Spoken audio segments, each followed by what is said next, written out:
Hello everyone, I'm Brad Burgess with Prairie Skies Astro, here with you today to talk about an important topic in astrophotography and astronomy, back focus. But before we get started, I took a poll of some local experts and I asked them, what exactly is back focus? Teleporters! Baby Shark. Some nerdy thing you do with your telescope. Well, there you have it. Power vortex, baby shark, and a wife who thinks I'm a complete and total nerd. As riveting as insightful as that poll was, I don't think it yielded much in the way of answering the question at hand. So, fear not, I'm going to take a try at it. So today we're going to talk about two types of back focus, the first of which I like to call telescope back focus, or the focal range of this telescope. In order to demonstrate this, I traded my son 2 chocolate bars and a yo-yo for his super advanced, state-of-the-art telescope that you see here in front of me. Pretty sure I got the better end of that deal. So, many of you will recognize this telescope as a standard refractor type telescope. It has an objective lens here, an optical tube here, and a holder back here where the light exits the tube, where we could put things like mirror diagonals, cameras, any other optical components you can think of that we'd like to introduce into the optical train. If I turn this over, you can also see that this telescope has a standard rack and pinion type focusing mechanism, the rack being here and the pinion being here. As I turn my knobs, you could see that my tube moves in and out depending on which way I turn my knobs. Now this telescope by itself, meaning no other optical elements in the optical train like this mirror diagonal, has a fixed focal length, which is a product of the shape and dimensions of this telescope's optical component, namely the objective lens out here. So what that means is light comes in, it travels down my tube, and it exits, and it comes to a focus somewhere over here where we call our focal point or our focal plane. Now, as I move my focusing mechanism all the way such that my tube is racked all the way in, the distance here between the end of my tube and my focal point or plane is what I like to call telescope focal range, or the back focus for this telescope. What that means is that I have this much distance to play with if I want to introduce other optical elements into the optical train here. This is very important for astronomers and astrophotographers because if I put too much stuff between the end of my tube here, and such that my camera or my eyeball, what have you, is beyond the focal range of this telescope, I won't be able to achieve focus no matter what I do. Still with me? Good, because now it's going to get a little bit tricky.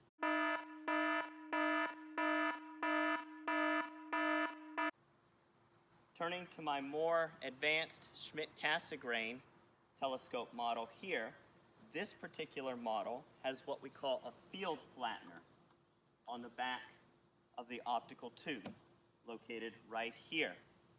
Where this gets tricky is optical components like focal reducers, field flatteners, Barlow lenses, things like this have their own back focus requirement. For this particular model, my field flattener has a requirement of 146.05 millimeters in terms of back focus. Think of that as the distance that this particular optical component requires in order to function to its maximum potential. What that means is if I want to get the flattest field possible that this field flattener can offer, I need to locate my camera at exactly 146 millimeters back from the edge of this field flattener. So, I want to be clear. If I don't locate my camera at exactly 146 millimeters, 146.05 millimeters back from this field flattener, I will still be able to achieve focus as long as my camera is still within my telescope's optical or focal range. What it will mean is that if I don't locate it exactly at that point, my field flattener won't be functioning to its maximum potential, and I will get things like elongated stars or other aberrations. So, it's important to remember that each optical component is going to have its own back focus requirement in order to function to its maximum potential. So, it's important to remember that your back focus requirements for your telescope and your optical components are going to be different than mine. And it's important to understand those numbers so that you can achieve the best focus and the sharpest, flattest image possible. So, how do I personally achieve my 146 millimeter back focus requirement? First, I'd recommend you get a tool like this, which is called a caliper. This allows you to measure shorter distances very accurately so that you can check the length of your optical components. So what I like to do is I start out with my T adapter, which I place on the end of my field flattener like this, and I rotate it, get it nice and snug. Then comes my off-axis guider, which again has additional distance to it.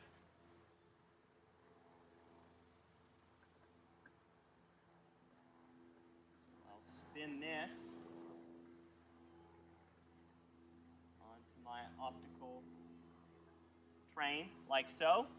Then comes my filter wheel, and yes, if I had a filter here, that increases the distance that the light travels. Most people or most sources agree that it's about 1/3 of the width of the filter. So I put this on.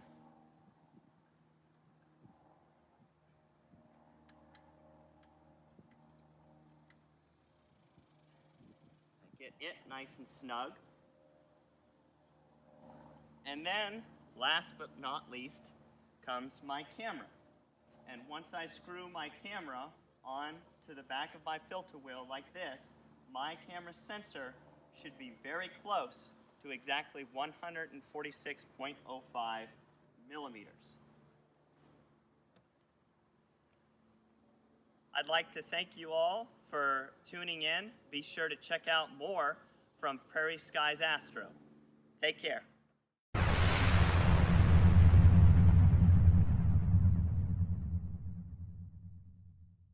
I'm a baby yak.